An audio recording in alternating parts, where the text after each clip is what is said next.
Hello students, welcome to West Bengal English medium guide. তো আজকে আমরা আলোচনা করব ক্লাস 6-এর ওয়েস্ট বেঙ্গল বোর্ডে একটি কবিতার প্রশ্নোত্তর। কবিতাটির নাম হলো শিশুর প্রার্থনা। কবিতাটি লিখেছেন প্রিয়ম্বদা দেবী। তো চলো স্টার্ট করি। তো ফার্স্টে এখানে আছে কিছু শব্দার্থ। নির্মল, নিষ্পাপ, নিয়ত, নিয়মিত, উজ্জ্বল, আলোকিত, দয়াময়, যিনি অনুগ্রহ করেন বা ভগবান, সুদিন, ভালো সময়, দুর্দিন, খারাপ সময়, অনুক্ষণ, সর্বদা বা সবসময়, শোভা, সৌন্দর্য, সর্বশক্তিমান ভগবান, আধার, আশ্রয় বা স্থান, পবিত্র, নিষ্পাপ, তুষি, তুষ্ট করি, অনিবার, সর্বদা বা নিরন্তর, যষ্টি, লাঠি, সেবী, সেবা করি, নিরন্তর, সব সময়, বিধান, শাস্ত্রবিহিত ব্যবস্থা বা নিয়ম। এরপর আসছি সঠিক উত্তরে টিকচিহ্ন দাও। 1 নম্বর, জীবন আমার করো, উত্তর হবে দীর্ঘই, আলোকের মতো। 2 নম্বর, যেখানে যখন রব সে স্থান নিয়ত করিব, উত্তর হবে আ, উজ্জ্বল। 3 নম্বর, অন্ধের যষ্টির মতো করগো আমারে, উত্তর হবে অ, দুঃখীর নির্ভর। 4 নম্বর, আমার এ জীবনে সন্ধ্যায় প্রভাতে কাছে থেকো, উত্তর হবে রস্যই, সর্বশক্তিমান। এরপর আসছি সত্য বা মিথ্যা। 1 নম্বর, সুদিনে, দুর্দিনে কিংবা জ্যোৎস্না রাতে চিরজ্যোতি থাকো অনুক্ষণ, মিথ্যা। 2, ওগো দয়াময়, তুমি থাকো সাথে সাথে, আলো করি সকলের জীবন, মিথ্যা। 3 নম্বর, শরৎ, হেমন্ত, গ্রীষ্ম, বসন্ত, বর্ষাতে হে সুন্দর থাকো অনুক্ষণ, সত্য। 4 নম্বর, প্রাণপণে আমি যেন দুঃখী অনাথেরে সেবী নিরন্তর, সত্য।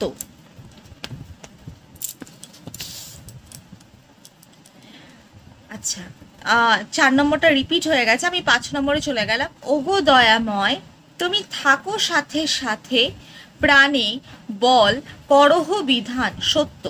এরপর আসছি শূন্যস্থান পূরণ। 1 নম্বর, জীবন আমার করো, ফুলের মতন, শোভার আধার, পবিত্র সুগন্ধে যেন সবাকার মন, তুষি অনিবার। 2 নম্বর, অন্ধের যষ্টির মতো করগো আমারে, দুঃখীর নির্ভর, প্রাণপণে আমি যেন দুঃখী অনাথেরে সেবী নিরন্তর।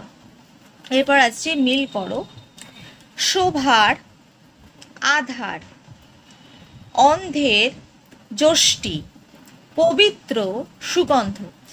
আচ্ছা, আমি আগে ব্যাকরণগত প্রশ্নোত্তরগুলো আগে করিয়ে দিচ্ছি, তারপর আমি অতি সংক্ষিপ্ততে আমি মুভ করব। আচ্ছা, ফার্স্টে আছে বাক্য গঠন করো। জীবন, পরিবেশ দূষণে মানুষের জীবন বিপন্ন হয়ে উঠেছে।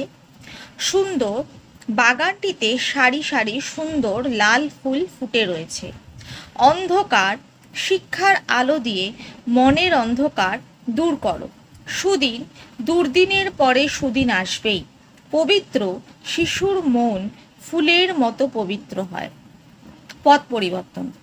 জীবন, জীবিত, নির্মল, নির্মলতা, পবিত্র, পবিত্রতা, দুঃখী, দুঃখ, সন্ধ্যা, সান্ধ্য।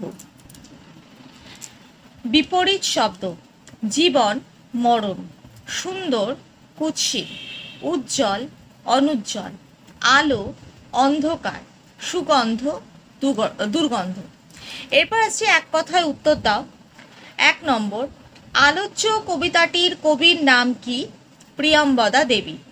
2, শিশুটি কার কাছে তার প্রার্থনা জানাচ্ছে? ভগবানের কাছে। 3 নম্বর, শিশুটি কিসের মতো হয়ে দুঃখী নির্ভর হতে চাইছে? অন্ধের যষ্টির মতো। 4 নম্বর, কাদের সে প্রাণপণে সেবা করতে চাইছে? দুঃখী অনাত্মের। 5 নম্বর, সর্বশক্তিমান বলতে কার কথা বলা হয়েছে? ভগবানের কথা। সংক্ষিপ্ত। 1 নম্বর, শিশুটি কি প্রার্থনা করছে? শিশুটি ভগবানের কাছে প্রার্থনা জানাচ্ছে যে সে যেন সুন্দর ও পবিত্র হতে পারে, তারই সঙ্গে যেন সে অন্যের জীবনকে আলোকিত করতে পারে। সে চায় দুঃখীর আশ্রয় হতে। 2 নম্বর, চিরজ্যোতি হে সুন্দর সর্বশক্তিমান ওগো দয়াময়, কার সম্বন্ধে এই কথাগুলি বলা হয়েছে? কেন বলা হয়েছে? কথাগুলি ভগবানের সম্বন্ধে বলা হয়েছে কারণ ভগবান সর্বশক্তিমান, তিনি দয়াময়, তিনি সর্বশ্রেষ্ঠ সৌন্দর্যের অধিকারী। তার আলোয় আমরা আলোকিত হই। 3 নম্বর, শিশুটি কেন ফুলের মতো হতে চাইছে? শিশুটি ফুলের মতো সৌন্দর্যের অধিকারী হয়ে তার পবিত্র সুগন্ধে সবার মন ভরিয়ে দিতে চায়। তো আমরা কমপ্লিট করলাম শিশুর প্রার্থনা কবিতার প্রশ্নোত্তর। তো দেখা হচ্ছে আবার নেক্সট ভিডিওতে। তোমরা সুস্থ থেকো, ভালো থেকো, মন দিয়ে পড়াশোনা করো। Bye and take care.